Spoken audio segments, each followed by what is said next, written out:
사도 바울은 모든 사도 가운데 가장 위대한 사도 중에 하나입니다. 오늘 여러분들이 본문 7절부터 10절까지만 읽었지만 1절부터 6절까지의 내용을 읽어보게 되면 사도 바울이 하나님의 은혜를 받은 내용들이 자세하게 기록이 되어 있습니다. 그런 큰 계시를 받았습니다. 그 계시가 정확하게 무엇인지는 알지 못하지만 분명한 것은 하나님의 음성을 들었다는 것입니다. 또한 그런 신령한 체험도 했습니다. 그런데 그 위대한 사도가 스스로 고백한 그 내용을 보게 되면 이렇게 큰 은혜를 받았음에도 불구하고 그의 육체에 가시가 있어서 사단의 사자처럼 그를 괴롭힌다는 것입니다. 오늘 본문 7절 말씀을 한번 여러분 읽어볼까요? 7절 말씀 보니까 여러 계시를 받은 것이 지극히 크므로 너무 자만하지 않게 하시려고 내 육체에 가시 곧 사탄의 사자를 주셨으니 이는 나를 쳐서 너무 자만하지 않게 하려 하심이라 라고 얘기하고 있습니다. 사도 바울에게 육체의 가시가 있다고 했는데 그 가시가 정확하게 무엇인지 우리가 알아야 되지 않겠습니까? 그래서 사도 바울에게 주었던 그 끊임없는 고통, 사도 바울에게 있었던 그 아픔들은 도대체 무엇이었는가? 육체의 가시가 무엇인가를 우리가 아는 것이 필요할 것입니다. 우리는 이 사도 바울이 갖고 있는 육체의 가시가 무엇인가를 좀 더 정확하게 알기 위해서 성경을 풀이하는 주석가들의 의견을 보니까 사도 바울의 육체의 가시가 무엇입니까? 라고 물을 때 이 장로교를 창시했던 이 요한 칼뱅이라든가 종교개혁을 일으켰던 마틴 루터는 이렇게 얘기했습니다. 이 가시는 바울이 복음을 전할 때마다 직면했던 유대인들의 핍박, 또 이방인들의 박해와 핍박이 이 사도 바울에게서는 육체의 가시였다는 것입니다. 복음을 전할 때마다 유대인들이 쫓아와서 돌을 던지고 이방인들이 쫓아와서 몽둥이로 때리고 그리고 감옥에 가둬놓고 괴롭히는 거, 복음을 전할 때마다 닥쳐오는 박해와 그 핍박이 바로 이 육체의 가시가 아니었는가라고 종교개혁자들은 이렇게 말하고 있는 것입니다.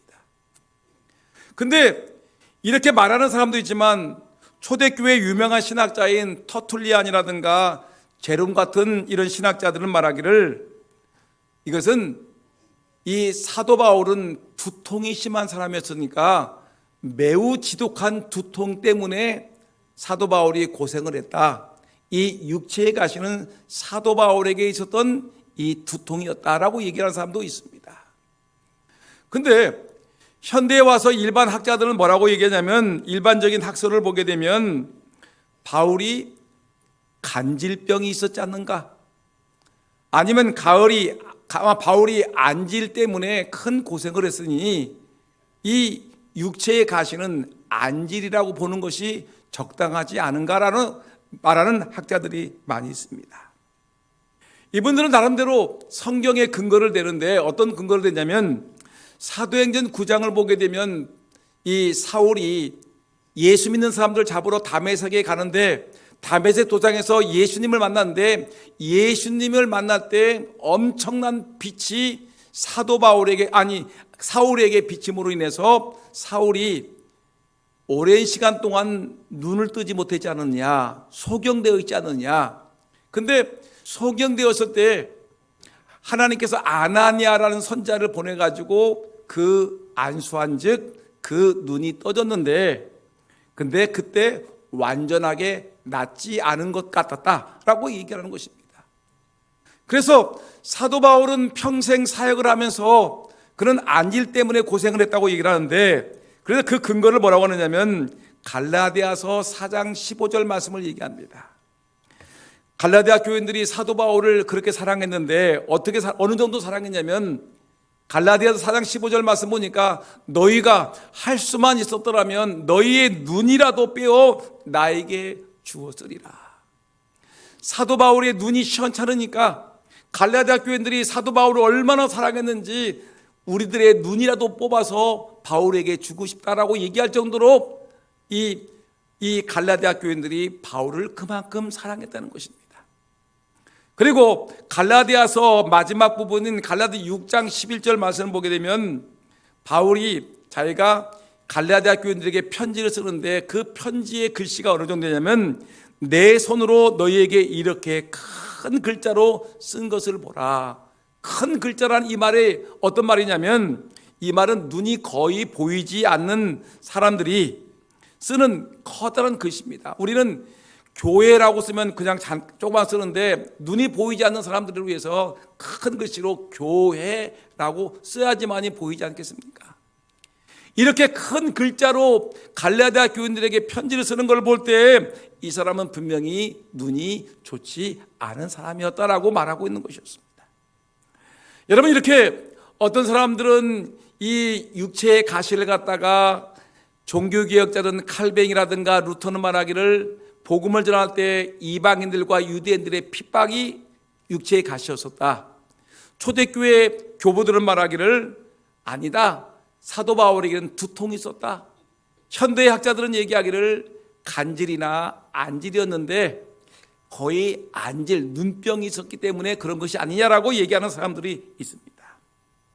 여러분, 이렇게 사도 바울은 육체의 가시가 있었습니다. 늘 육체를 괴롭히고 그의 마음을 괴롭히는 이 육체의 가시가 있었는데 마치 사탄의 사자가 공격해오는 아픔이었다고 얘기하고 있습니다. 여러분, 그러면 오늘 이 예배를 드리고 있는 여러분들에게는 육체의 가시가 도대체 무엇입니까?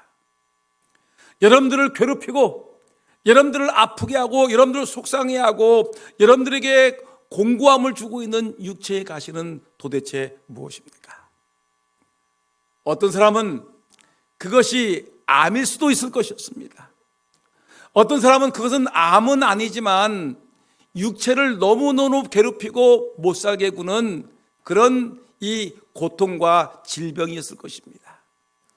아니면 어떤 사람들에게는 그것이 육체의 가시가 그 가정사에 일어나는 여러 가지 속상하고 힘든 일이 아니었을까 생각을 해볼 수도 있는 것입니다.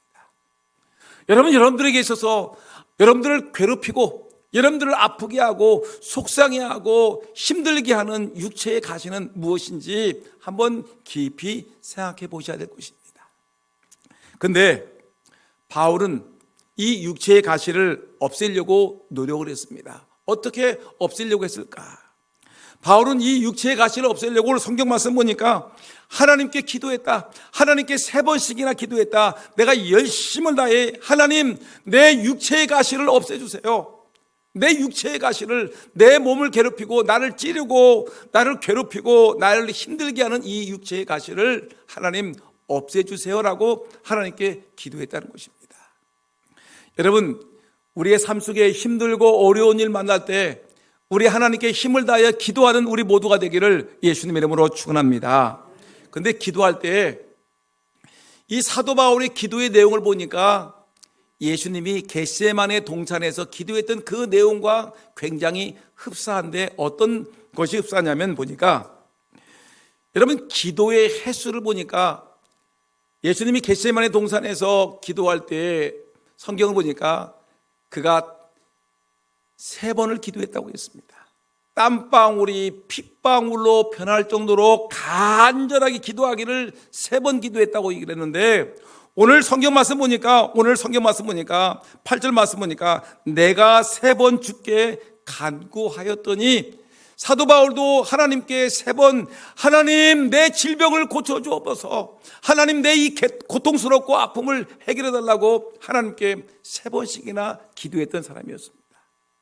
그런데 여러분 이렇게 기도의 내용을 보니까 기도의 내용도 예수님의 기도와 바울의 기도가 비슷한데 예수님이 어떻게 했냐면 겟세마네 동산에서 하나님 할 수만 있으면 이 잔을 내게서 떠나게 하여 주옵소서. 예수님이 잠시 후에 십자가의 고난을 질 텐데, 십자가에 못 박혀 죽으셔서 골고다 언덕에 매달릴 텐데, 하나님 이 잔을 할 수만 있으면 이 잔을 내게서 떠나게 해달라고 하나님께 기도했는데, 사도 바울도 뭐라고 했느냐면, 하나님 이 육체의 가시를 내게 없애 주옵소서라고 하나님께 기도를 했습니다.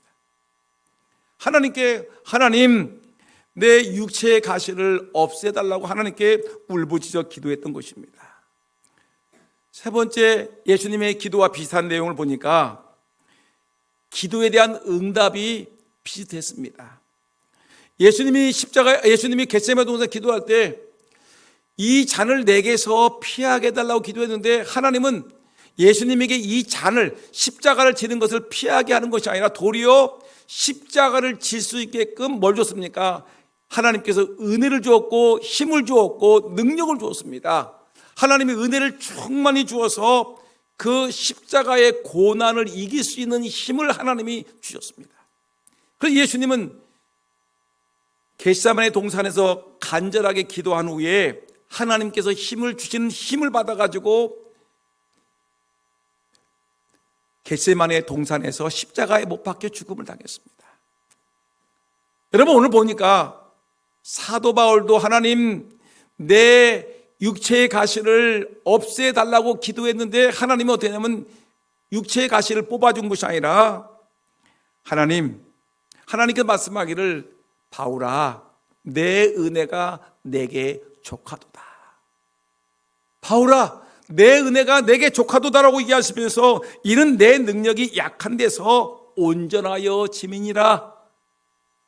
내가 약한 데서, 내 능력이 약한 데서 온전하여 짐이라라는 의미심장한 말씀을 주시면서 사도 바울에게 그 육체의 가시를 뽑아주지 아니하고 그 육체의 가시를 계속해서 간직하게 있게 하시는 것이었습니다. 여러분, 정말 우리가 이 육체의 가시 때문에 많은 사람들이 고생을 합니다. 자녀나 부모나 가까운 친척들로 인해서 극심한 괴로움을 성도들도 많이 있습니다. 이런저런 아픔으로 슬퍼하고 아파하는 성도도 많이 있습니다. 육체의 질병과 아픔 때문에 속상해하는 이 육체의 가시를 어찌할 수 없어서 고통당하는 성도들이 많이 있습니다.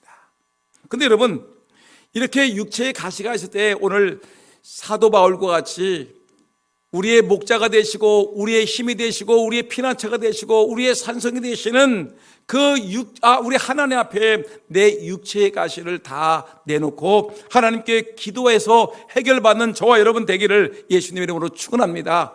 사도 바울은 육체의 가시를 놓고 하나님께 3번씩이나 간절하게 기도했습니다. 하나님 이 육체의 가시를 고쳐달라고 기도했습니다. 내 혼자의 힘으로는 안 되거든요. 내 능력으로는 안 되거든요. 인간의 힘을 가지고는 안 되기 때문에 이 육체의 가시를 놓고 하나님께, 하나님 나에게 이런 육체의 가시가 있는데, 이런 아픔과 고통이 있는데, 하나님 이 고통과 이 고난을 이기게 달라고 하나님께 눈물 뿌리며 기도하는 저와 여러분 모두가 되기를 예수님의 이름으로 축원합니다. 여러분, 오늘 본문의 말씀 보니까 오늘 자꾸만 설교가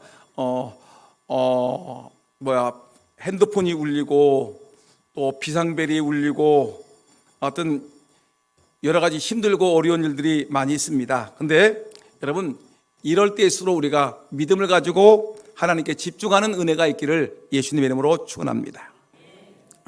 여러분, 고난 중에 성경은 이렇게 얘기합니다. 이렇게 육체의 가시가 있을 때 우리가 해야 될 일이 뭐냐면 야고보서 5장 13절 말씀을 기억하셔야 됩니다. 너희 중에 고난당하는 자가 있느냐, 그는 기도할 것이요 라고 얘기했습니다. 여러분, 육체의 가시가 있습니까? 속상한 일이 있습니까? 너희 중에 고난당하는 자가 있느냐, 저는 기도할 것이요 라고 했어요. 시편 50편 15절 말씀 보니까 환난 날에 나를 부르라, 내가 너를 건지리니 내가 나를 영화롭게 하리로다. 환난 날에 나를 부르라. 성경은 우리에게 분명히 말씀하고 있는 것입니다. 여러분, 고난이 있을 때, 힘든 일 만날 때, 괴롭고 고통스러운 일이 있을 때 나 혼자 끙끙거리지 마시고요, 좋은 목자 되시는 우리 하나님께 나와서 여러분 마음껏 기도하는 그런 은혜가 있기를 예수님 이름으로 축원합니다. 고난 중에 기도하는 것입니다.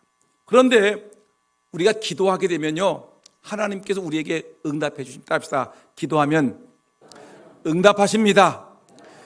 여러분들 괴롭고 힘들고 어려운 일 만날 때 끙끙거리지 마시고요, 하나님께 기도하게 되면 하나님 반드시 뭐 해주신다고요? 하나님이 응답해 주시는 것입니다.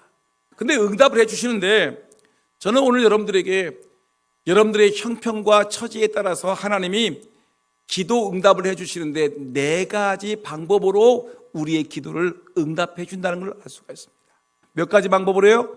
4가지 방법인데, 그 십자가의, 그 육체의 가시가 어떤 것이냐에 따라서 4가지 방법으로 우리에게 응답을 해 주시는데, 가장 첫 번째 응답은 어떤 것이냐면, 이 육체의 가시가 내 죄 때문에 가시가 찔렸다라면 뭘 해야 될까요? 하나님께 죄를 회개하는 것입니다. 하나님께 죄를 깨닫게 해야 돼.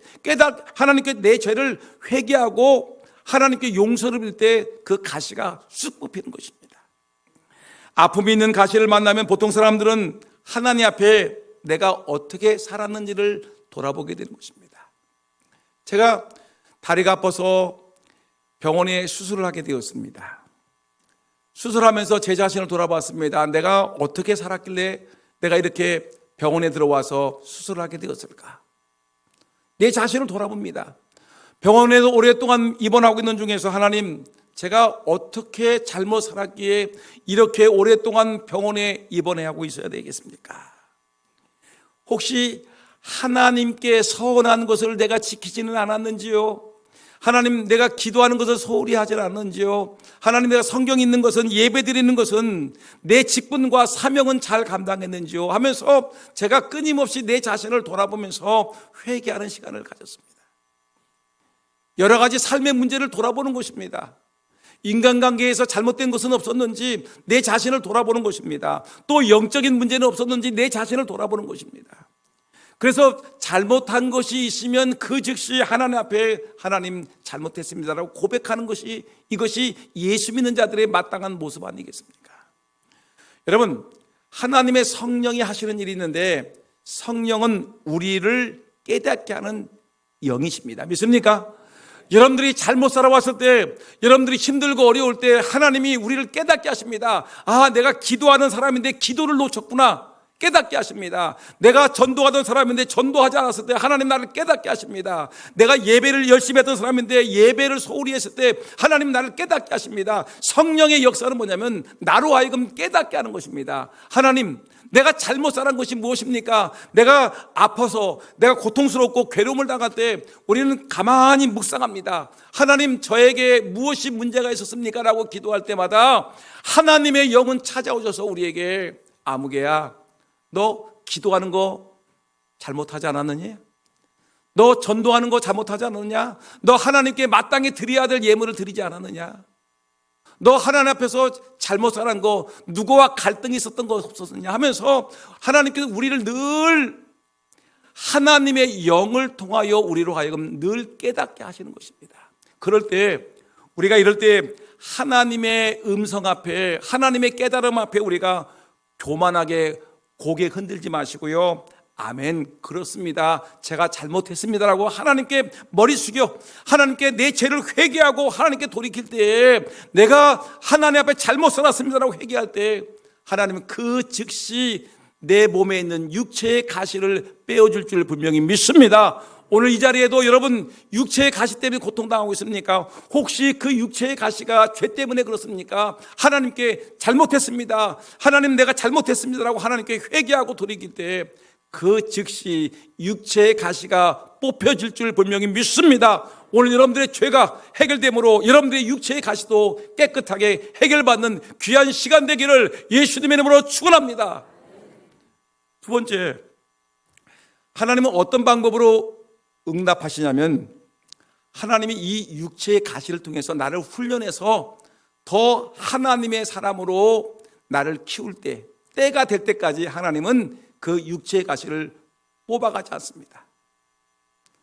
하나님이 나를 귀한 하나님의 일꾼으로 키우기 위해서 때로는 육체의 가시를 나에게 줄 때가 있는데, 그때까지 내 육체의 가시는 뽑혀지지 않는 것입니다. 하나님께서 우리를 더 좋고 영광스럽게 하기 위해서 아프게 하는 가시가 있는데, 그것은 아무리 기도해도 뽑히지 않고 때가 대하여 뽑히는 것입니다. 여러분, 훈련이 다 끝나면 뽑혀지는 것입니다. 예를 들면 요셉의 가시를 한번 보게 되는데, 부잣집 아들 요셉이지요. 12아들 중에서 11번째 아들인 요셉인데, 그가 아버지의 사랑을 듬뿍 받고 있는데 17살에 형들의 시기와 질투로 인해서 요셉은 애굽의 종살이로 팔려가게 되었습니다. 여러분, 17살 청소년 시절에 형들에게 미움을 받아서 부잣집 아들이 종살이로 끌려갔으니, 여러분, 이 요셉에게는 이것이 엄청난 육체의 가시였습니다. 얼마나 괴로워했었겠습니까? 아니, 형들이 나한테 이렇게 나를 종으로 팔아먹을 수 있어? 그 마음속에는 잠을 잘 때마다 삶 속에서 분노가 우글우글 거렸을 것입니다. 분노가 막 폭발할 지경이었을 것입니다. 종살이를 하는 동안에 얼마나 괴로웠겠습니까? 그것이 요셉에게는 가시였었어요. 더군다나 종살이를 잘하고 있는데 이제는 뭐냐면 억울하게 주인집 하나님이 나를 모함을 해가지고, 아니, 요셉이 강간 미수범이 되어가지고 어디로 끌려갑니까? 두들겨 맞고 감옥살이를 하게 되었습니다. 얼마나 속상하겠어요. 생각만 해보세요. 얼마나 분이 터지겠어요. 부잣집 아들로 잘 살고 있다가 형들에게 시기 질투를 받아가지고 종살이로 끌려갔지요. 그리고 감옥살이에서 여러분 억울하게 누명을 쓰고 감옥살이까지 하게 되니 이 요셉은 얼마나 가슴이 아팠겠습니까? 이것이 요셉에게는 육체의 가시가 된다는 거예요. 사탄의 사자가 되는 거예요. 너무너무 괴롭고 고통스러운 거예요. 뽑혀지지가 않아요. 뽑혀지지가 않아. 근데 13년 동안 종살이하고 감옥살이를 하는 동안에 하나님이 그를 이제 키우셨습니다. 요셉을 한 단계 훈련시키셔서 하나님이 요셉을 어느 정도 귀한 일꾼으로 키우신 다음에 애굽의 국무총리로 발탁하게 되십니다. 애굽의 국무총리가 되는 그 순간에 그 마음속에 있던 육체의 가시들은 형들에게 팔려서 종살이했던 그 억울한 순간이 싹 사라지게 되었고요. 감옥살이했던 그 아픔들이 다 순식간에 사라지게 되면서 그는 하나님 앞에서 귀하게 쓰임받는 하나님의 사람으로 애굽의 국무총리가 되어서 나라를 살리고 세상을 살리는 하나님의 일꾼이 된 것이었습니다. 여러분, 육체의 가시가 있습니까? 고난이 있습니까? 로마서 5장 3절과 4절 말씀 보니까 성경은 이렇게 얘기합니다. 우리는 환난 중에도 즐거워한다라고 얘기를 하시면서 이렇게 뭐라고 하냐면, 이는 환난은 인내를, 인내는 연단은 소망을 이룬 줄을 알미로다 라고 얘기했습니다. 여러분, 힘들고 어려워도요, 고난이 와도요, 육체의 가시가 여러분을 괴롭히고 못살게 굴어도요, 여러분 낙심하지 말고요, 절망하지 말고요, 환난을 받을 때 즐거워하세요. 이 환난은, 육체의 가시는 나로 하여금 나를 훈련시키셔서 더 귀한 하나님의 사람으로 키우기 위한 하나님의 방법임을 기억하고 환난 중에 기뻐하고 즐거워하는 저와 여러분 모두가 되기를 예수님 이름으로 축원합니다. 고난을 잘 견디고 이기게 되면 하나님의 위대한 일꾼으로 하나님이 세워주신다는 얘기입니다. 세 번째, 여러분 어떤 응답이 오냐면 하나님께서 큰 뜻을 행하시기 위해서 가시를 쓰시겠어요. 큰 뜻, 하나님의 큰 뜻을 이루기 위해서 우리에게 가시를 줄 때가 있습니다. 쉽게 예를 들면, 여러분 우리 사도행전을 읽어보게 되면 우리 교회의 최초의 교회가 예루살렘 교회가 세워지는데, 예루살렘 교회가 얼마나 성령 충만하고 은혜 충만한지 베드로 사도가 나가서 세상에 나가서 예수의 복음을 전하게 되면 하루아침에 몇 명이 예수를 믿어요? 3,000명이 예수를 믿고 어떤 날에는 5,000명이 예수를 믿어. 그러니까 예배당이, 여러분 예루살렘 교회가 얼마나 크게 부흥했습니까? 제일쯤에 12명의 사도들이 모였던 이 교회, 나중에 120명의 사람들이 모여서 기도했던 교회. 근데 나중에는 보니까 이 3,000명, 5,000명 그 이상의 사람들이 모여가지고 아주 이들이 초대교회 부흥의 역사가 있었는데, 여러분, 근데 성경은 뭐라고 했냐면, 예수님이 말하기를, 부활하며 승천하시며 얘기하기를 제자들에게, 너희는 주님의 성령이 임하게 되면 예루살렘과 온 유대와 사마리아와 땅끝까지 이르러 뭐가 되라? 내 증인이 되라 합시다. 내 증인이 되라. 예루살렘 교회가 해야 될 일이 뭐죠? 예루살렘뿐만 아니라 유대 땅에도 사마리아 땅에도 땅끝까지 뭐가 돼야 되는 겁니까? 복음을 전하는 증인이 돼야 되는 건데, 교회가 어떻게 120명이 모여서 은혜 받아서 부흥했는데 3,000명, 5,000명이 됐는데 교회가 뭐라면 증인이 되지 않냐고 뭐라냐면, 우리 구제합시다. 구제하는 일에만 신경 쓰다가 교회 안에 쌈박질이 벌어지기 시작하죠. 우리 모여서 떡을 떼고 우리 교제합시다. 이런 성경 공부하고 교회에서 모이는 일에만 힘쓰다 보니까 뭐를 못하는 거예요? 하나님의 가장 큰 뜻인 땅끝까지 이르러 내 증인이 되라는 하나님의 큰 뜻을 이루지 못하고 그냥 그 안에서만 머물고 있거든요. 그러니까 어떤 일이 벌어지냐면, 사도행전 8장에 들어서면서부터 교회가 헤롯 임금이 누구를 죽입니까? 예수님의 제자인 야고보를 칼로 쳐 죽여요. 그 다음에 그 사울이라는 청년을 중심으로 해가지고 이 유대인들이 예루살렘에 있는 교회를 핍박하기 시작. 예수 믿는 사람들 잡아다가 감옥에 가두고 죽이고 막 그러니까 그때서야 사람들이 정신 차리고 흩어지기 시작합니다. 예루살렘에 있던 사람들이 예루살렘에 있으면 죽으니까 유대로 땅으로 사마리아 땅으로 땅끝까지 이르러 그들이 가는 곳마다 복음이 전파되는 것을 볼 수가 있습니다. 여러분, 헤롯 임금이 칼을 들어서 야고보 사도를 죽였습니다. 육체의 가시예요. 죽임이에요. 핍박이에요. 박해예요. 그 다음에 사울을 중심으로 한 많은 유대인들이 예수 믿는 사람들을 잡아다가 감옥에 가두고 두들겨 패고 괴롭힙니다. 육체의 가시가 예루살렘 교회에 몰려들기 시작을 한 것입니다. 근데 하나님의 뜻은 뭐죠? 하나님의 뜻은 복음이 땅끝까지 전파되는데 이들이 행하지 않으니까 하나님께서 핍박과 박해라는 것을 통해 가지고 이들에게 하나님의 뜻을 이루기 위한 육체의 가시를 주는 것입니다. 여러분, 서울에 한 유명한 장로님이 계십니다. 재벌급입니다. 근데 이분이 장로님인데, 이분이 한번 점심을 식사를 한번 가고 저녁을 한번 밥 먹으면, 친구들과 함께 밥을 먹으면 한 번의 식사비가 몇백만 원씩 나오는 거예요. 보통 밥을 먹으면 몇백만 원씩 밥을 먹으니까, 이렇게 교회는 장로님인데도 불구하고 교회는 신경 쓰지 않냐고 먹고 마시고 친구들과 어울리고 돈 쓰는 일에는 재미가 있으니까 흥청망청 돈을 쓰는데, 하나님께서 이 장로님을 손을 보시는 것입니다. 그에게, 이 장로님에게 제일 귀중한 자기의 아내인 사모님인 그 아내가 암에 걸렸어요. 병이 들었어요. 시름시름 앓다가 이 재벌그룹 회장의 아내가 암에 걸려 죽었어요. 육체의 가시가 깊이 들어간 거예요. 그런데 이 재벌그룹 회장이, 장로님이 그때서야 자기 아내가 암에 걸려 죽는 그 순간에 내가 잘못했습니다. 하나님, 내가 잘못 살았습니다. 내가 잘못했습니다. 돈 버는 일에만 신경 쓰고 돈 쓰는 일에만 신경 쓰다 보니까 하나님 앞에 내가 맡겨진 장로의 직분을 제대로 감당하지 못했습니다. 그는 하나님께서 자기를 들어 사용해야 되는 것을 알지 못하고 그냥 자기 먹고 마시고 돈 버는 일에만 신경 쓰다가 하나님의 교회의 큰 뜻을 이루기 위해서는 소홀히 했다가, 그때서야 자기 아내가 죽은 다음에야 그때서야 자신을 돌아보면서 하나님의 큰 뜻을 위해서, 교회를 위해서 충성하고 있다라는 이런 글을 읽어봤습니다. 예루살렘 교회가 하나님의 뜻을 이루기 위해서 교회가 부흥하고 성장했는데 복음을 전하지 않냐고, 하나님 뜻을 이루지 않냐고 먹고 마시다가 무너졌고요.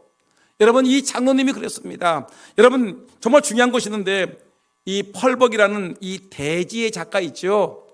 아주 노벨 문학상을 받은 이 펄벅 여사의 그 대제라는 작품을 읽으면 과가 많이 대단하지 않습니까? 근데 이 펄벅 여사에게는 뭐가 있냐면 사랑하는 딸이 있는데 그 딸이 지적 장애자예요. 전능아였어요. 전능아.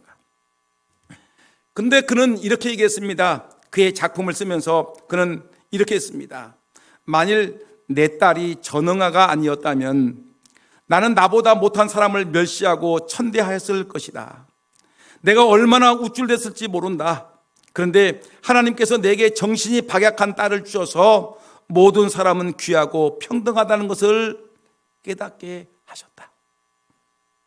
여러분, 이 사람이 글을 쓸 때마다, 소설책을 쓸 때마다 베스트셀러로 대박을 나는 겁니다. 사람들이 펄벅이라고 사람들이 소리를 칩니다. 펄벅이 가는 곳마다 수많은 사람들이 몰려듭니다. 펄벅이 글을 하나 쓸 때마다 사람들은 환호성을 칩니다. 근데 이렇게 교만하고 우쭐거리기를 좋아했던 이 여인이 겸손할 수밖에 없었던 이유가 뭐냐면 뭐예요? 자기의 딸이 전능하였어요. 지적 장애자였어요. 그러니까 이 사람이 교만할 수가 없는 거예요. 우쭐거릴 수가 없는 거예요. 사람들이 자기 이름을 환호하지만 자기는 늘 겸손할 수밖에 없었던 이유는 뭐냐면 내 딸이 이렇게 연약한 아이인데 어떻게 내가 우쭐거릴 수가 있을까? 이 가시 때문에 그는 일생을 평생을 아프게 살았습니다. 사람들이 환호할 때마다 그 눈에는 뭐냐면 집안에 갇혀있는 자기의 지적장애인 딸이 생각나니까 우쭐거릴 수가 없어서 그 사람들을, 그래서 그는 얘기했습니다. 저 아프리카에 있는 흑인들도, 가난하고 힘들게 살아가는 저 어려운 사람들도, 그리고 장애인들도 다 하나님이 세우신 귀한 생명이다. 소중한 사람들이다. 어떻게 우리가 좀 배웠다고, 돈 있다고, 잘 산다고, 옷 잘 입었다고 어떻게 우리만 대단한 사람이고 병들고 연약하고 장애인 가진 사람들은 무시할 수가 있느냐. 모든 사람은 하나님이 주신 존귀한 존재다, 가치 있는 존재다라고 외치면서 그런 모든 사람들이 평등하다, 하나님이 주신 모든 생명은 귀한 것이다라고 외치며 평생을 인권운동을 위해서 살았던 하나님의 사람이 된 것입니다. 하나님의 뜻을 펼치기 위해서 우리에게 가시를 줬다는 것을 아셔야 되는 것입니다. 여러분, 마지막 하나만 더 보겠습니다. 하나님 우리에게 육체의 가시를 주시는데 육체의 가시를 준 결정적인 이유가 뭐냐? 오늘 사도 바울에게 주었던 그 가시, 하나님이 뭐라고 응답하셨냐면, 여러분, 이 육체의 가시가 있을 때 가장 귀한 것이 뭐냐면 나에게 겸손을 유지시키기 위해서 계속해서 뭘 준다? 가시를 주신다는 것입니다.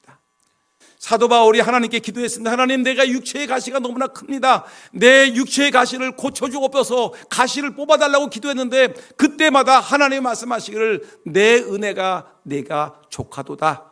네가 약한 데서 강하여짐이라고 하나님께서 말씀하셨는데, 여러분, 지금 사도 바울은 지금 잘 나가는 사람이었습니다. 그는 대사도였습니다. 하나님의 은혜를 많이 받았던 사도였습니다. 여러분, 근데 그 잘 나가던 이 바울에게 만일에 육체의 가시까지 뽑혀져 가지고 그가 건강하고 평안하고 잘 나갔으면 그는 교만해서 우쭐거리다가 망했을 것이었습니다. 여러분 보세요. 바울은 성경을, 신약성경 27권 중에 몇 권을 썼죠? 13권을 썼죠. 대단한 사람입니다. 바울의 능력이 얼마나 대단한지 그의 손수건을 가져다가 병자에게 얹기만 하면 병이 나았습니다. 여러분 보세요. 주머니에서 손수건을 딱 꺼내가지고 중풍병이 걸린 사람에게 바울이 가지 않아도 수건만 올리면 중풍병이 깨끗이 낫는 거예요. 안진뱅이를 찾아가서 바울이 가지 않아도 바울의 손수건만 올려놓으면 안진뱅이가 벌떡이라는 영권이 있었어요. 대단하지 않습니까? 더군다나 바울의 이름만 들어도 귀신들은 벌벌 떨고 도망가는 거예요. 얼마나 대단한지 그는 천국에 올라갔다 내려오는 환상을 봤어요. 하나님의 음성을 들었어요. 삼칙전을 보았어요. 그리고 그는 독사에게 물려도 죽지 않는 능력이 있었어요. 여러분, 근데 이 사람이, 이렇게 대단한 사람이 만약에 육체의 가시인 자기 몸에 있는 가시, 그것이 두통인지 안질인지 어떤 것인지는 우리는 정확하게 모르지만 그가 몸이 건강하고 근심 걱정 없이 평안했다라면 어떻게 했을까요? 우쭐거리다가 교만하다가 고개를 뻣뻣이 세우다가 뭐가 될까요? 교주가 되겠죠. 교주가. 그리고 자기를 내세우는 사람이 되겠지요. 교만이 하늘을 찔렀을 것입니다. 잠언 16장 18절에 이렇게 했습니다. 교만은 패망의 선봉이고 거만은 넘어짐의 앞잠이니라. 여러분, 교만하면 넘어지는 것이에요. 거만하면 엎어지는 것이에요. 그 때문에 하나님께서 말하기를 이 인간인 바울이 그의 육체의 가시까지 없었더라면 그는 교만하고 우쭐거려서 망할 수밖에 없는 존재가 되었을 것이다라고 얘기하는 것입니다. 여러분, 오늘 이 말씀을 기억하시면서 우리 자신들을 한번 생각해 보셔야 됩니다. 이 육체의 가시, 여러분들을 괴롭히는 육체의 가시가 있지 않습니까? 어떤 사람은 자녀 때문에 속 썩는 사람이 있을 것이고, 어떤 사람은 내 몸이 불편해가지고 몸이 아파서 고통당한 사람이 있을 것이고, 어떤 사람들은 그 육체의 가시, 삶 속에 힘들고 어려운 일들이 많았을 것입니다. 여러분, 혹시 그것이 나에게 오랫동안 남아있는 것이 내 삶 속에서 나는 내 성향이 좀 우쭐거리기를 좋아하고 교만하기를 좋아하고 내세우기를 좋아하는 내 성향을 하나님 보시고 나에게 육체의 가시를 심어주고 있지는 않은지 한번 깊이 생각해 보셔야 됩니다. 육체의 가시까지 뽑혀지게 되면 얼마나 우쭐거릴까, 얼마나 잘난 체 할까, 얼마나 교만할까, 얼마나 큰 소리 치며 살아갈까. 하나님은 그걸 아시고 나에게 육체의 가시를 주셨다는 걸 기억하고, 여러분, 내 은혜가 내게 족하도다라는 하나님의 은혜 말씀을 듣고 은혜 받으시기를 주의 이름으로 축원합니다. 이제 저는 말씀을 마치려고 합니다. 현재 여러분의 상황은 우연이 아닙니다. 여러분들의 가시는, 여러분들의 아픔은 우연이 아니에요. 하나님이 허락하신 거예요. 근데 육체의 가시가 있습니까? 속상한 일이 있어요? 여러분, 아픈 일이 있어요? 한번 생각해 보세요. 여러분들의 육체의 가시가 무엇인지를 한번 깊이 생각해 보세요. 근데 그 모든 것은 하나님과의 관계 속에서 분명히 나타날 것입니다. 가시가 있을 때 뭐 해야 된다고 그랬어요? 혼자 끙끙거리지 말고 뭐 하자? 하나님께 기도해야 된다고 말씀하고 있는데, 기도할 때는 4가지 방법으로 하나님이 응답하시는데, 내가 죄를 지어서 얻어진 가시라면 뭐 해야 되는가? 하나님께 회개하게 되면 그 가시가 뽑혀지는 것입니다. 그리고 어떤 가시는 나를 훈련시키기 위한 가시가 있어요. 근데 나를 어느 정도 내가 연단을 받고 훈련을 받게 되면 하나님이 나를 세워주시고 뽑아줄 때가 있어요. 어떤 가시를 통해서는 하나님의 큰 뜻을 이루기 위한 하나님의 방법일 수도 있어요. 내가 어느 정도 이 과정이 올랐는데, 고난을 받았는데 내가 깨닫지 못하는 하나님의 큰 뜻이 있는데 그걸 이루지 못하면 계속해서 있는 겁니다. 더군다나 마지막 중요한 것은 내 안에 교만이 꿈틀꿈틀거리고 내 삶 속에서 잘난 체 하고 싶은 말씀, 내가 좀 남들에게 의시되고 싶은 마음들이 있습니까? 하나님은 그것이 꺾여지지 않고서는 내 육체의 가시를 뽑아주지 않는다는 걸 기억하고 늘 하나님 앞에서 겸손하려고, 하나님 앞에서 낮아지려고, 좀 하나님 앞에서 무릎을 꿇으려고 하는 그런 낮아짐의 모습이 있을 줄 분명히 믿습니다. 여러분, 고난은 나쁜 것이 아닙니다. 육체의 가시는 나쁜 것이 아닙니다. 시편 119편 71절에 이렇게 얘기했습니다. 고난당한 것이 내게 유익이라. 병원에 입원한 것이 나쁜 게 아니에요. 고난당한 것이, 병원에 입원한 것이 내게 영적인 유익이 될 수 있어요. 내 삶을 돌아볼 수 있는 계기가 될 수가 있어요. 욥기서 23장 10절 말씀 보니까 이렇게 했습니까? 그가 나를 단련하신 후에는 내가 순금같이 되어 나오리라. 예전 성경에는 내가 정금같이 되어 나오리라. 내가 고난, 육체의 가시가 있으면 내가 하나님 앞에서 정금같이 순금같이 되어 나오는 하나님의 위대한 일꾼으로 된다는 것을 기억하고, 여러분, 육체의 가시를 너무 외면하지 마시고요. 사도 바울은 죽을 때까지 육체의 가시를 하나님이 남겨두셨습니다. 교만하지 말라고 기억하시고 여러분들의 육체의 가시를 놓고 기도하고 은혜 받는 우리 모두가 되기를 예수의 이름으로 축원합니다.